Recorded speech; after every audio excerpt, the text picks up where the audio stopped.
percabulan anak di bawah umur, perkosaan, itu nggak ada restoratif justice begitu. Jadi kasusnya Nikita Mirzani kan kasus yang sifatnya adalah pemerasan, jadi tidak dikenal restoratif justice.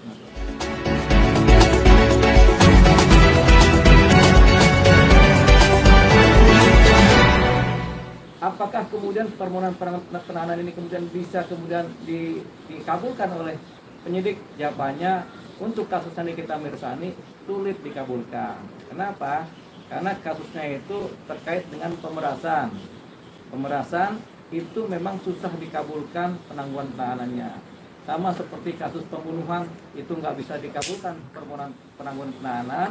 Sama kayak kasus pencurian, penganiayaan berat, perkosaan, percabulan di bawah umur, itu nggak bisa ditangguhkan. Termasuk narkotika itu nggak bisa ditangguhkan. Jadi siapapun yang mengajukan permohonan penangguhan penahanan terhadap Nikita Mirzani bisa, tapi agak sulit dikabulkan, malah cenderung nggak bisa dikabulkan. Jadi Nikita Mirzani akan tetap ditahan. Alasannya mungkin yang lebih itu apa? Karena kasusnya adalah kasus pemerasan. Karena kasus pemerasan itu jarang orang ditangguhkan. Gitu. Karena dasar dari pemerasan ini mirip sama kasus pembunuhan, melukai orang lain, mencederai orang lain, baik secara psikis maupun fisik. Gitu. Nah, kalau pemerasan itu kan ada pemerasan yang fisiknya orang dilukain, ada juga orang diancam dibunuh. Nah, itu kan pemerasan kan. Nah, itu nggak bisa ditangguhkan karena melukai orang baik secara psikis dan fisik. Apa karena 20 tahun penjara juga, Bang? Itu salah satu standar dari hukum kita yang mengatur bahwasanya kalau ancaman hukumannya di atas 5 tahun itu pasti ditahan. Tapi sebenarnya walaupun diancam 5 tahun bisa juga ditangguhkan penahanannya.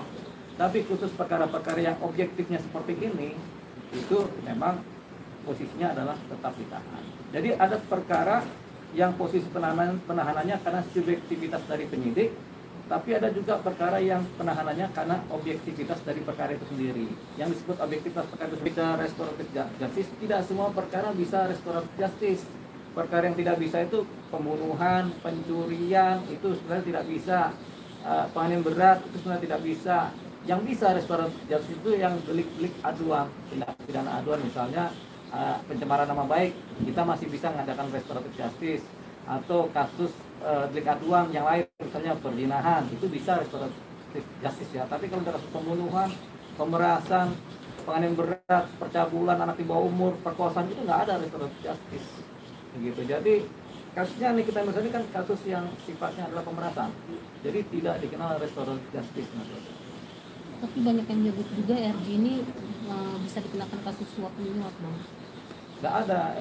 RJ ini adalah dimana posisinya adalah sama-sama menguntungkan, win-win solution gitu, sama-sama menguntungkan, dimana keadilan itu didapat berdasarkan kesepakatan para pihak dan adanya perdamaian begitu kan.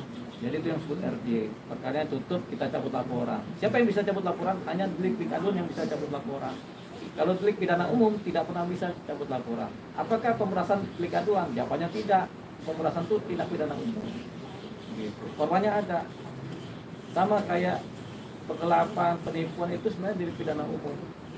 Ada korbannya, tapi itu merugikan masyarakat juga.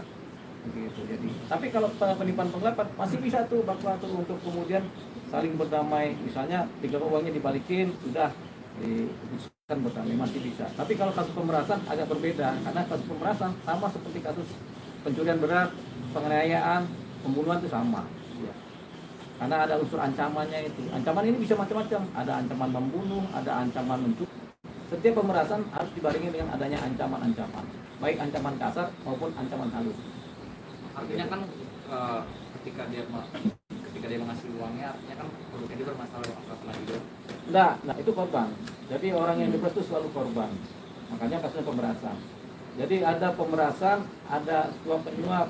Suap penyuap itu biasanya adalah dengan pejabat negara, penyuapan kan, diberi namanya kan. Jadi penyuapan itu kita swasta menyuap pejabat negara, tujuannya apa? Supaya ada putusan. Misalnya kita mau ngelamar kerja supaya jadi CPNS, kita nyuap tuh si pejabat negara yang melaksanakan penilaian CPNS kan, akhirnya kita diluluskan. Itu yang namanya. Tapi kalau swasta dengan swasta, jawabannya tidak.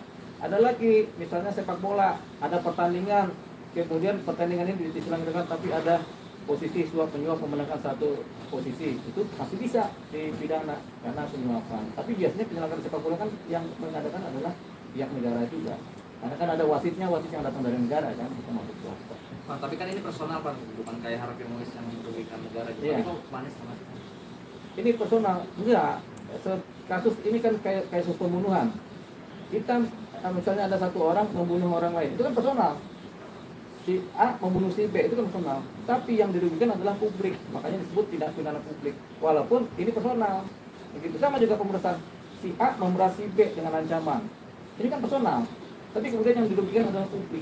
Nah, ini yang disebut sebagai tindak pidana umum publik. Jadi pemerasan termasuk tindak pidana umum sama seperti kasus pembunuhan. Dan nilai posisi perkaranya sama, nilai kelukaan bagi karyawan itu sama. Walaupun nominalnya beda Pak. Nominalnya bisa berapa aja kan? Bisa 1 triliun kayak kasus Pertamina kan? 1 kuadriliun kan? Bisa cuma 700 triliun kayak kasus Harvey Mois. Bisa juga cuma 4 miliar, tapi nilai perkaranya sama. Nilai kelakuannya sama. Misalkan ini apa kalau ada yang menjenguk kasus pemerasan ini dibatasi Bang atau gimana sih? Karena kan tadi salah satu temannya Iya. ada yang mau datang tapi nggak boleh masuk. Jadi begini, penjenguk terhadap tersangka yang ditahan, terhadap orang yang tentu ada waktunya. Senin Kamis, Senin Selasa Rabu Kamis Jumat misalnya, jamnya jam 9 sampai jam 3, itu ada waktunya. Kemudian tidak semua orang, tidak semua keluarga boleh menjenguk, hanya pada saat-saat tertentu dan keadaan tertentu dan siapa sebaiknya. Jadi nggak bisa semua orang kemudian bisa menjenguk. Ini kan bukan rumah sakit nih, ruang tahanan. Kalau rumah sakit masih bisa, rumah sakit aja ada waktunya tuh. Posisi orang menjenguk. Sama juga ruang tahanan juga ada untuk menjaga ketertiban di dalam tahanan. Jadi nggak semua orang bisa. Jadi yang bisa itu biasanya cuma penasihat hukum sama keluarga saja yang bisa menjenguk.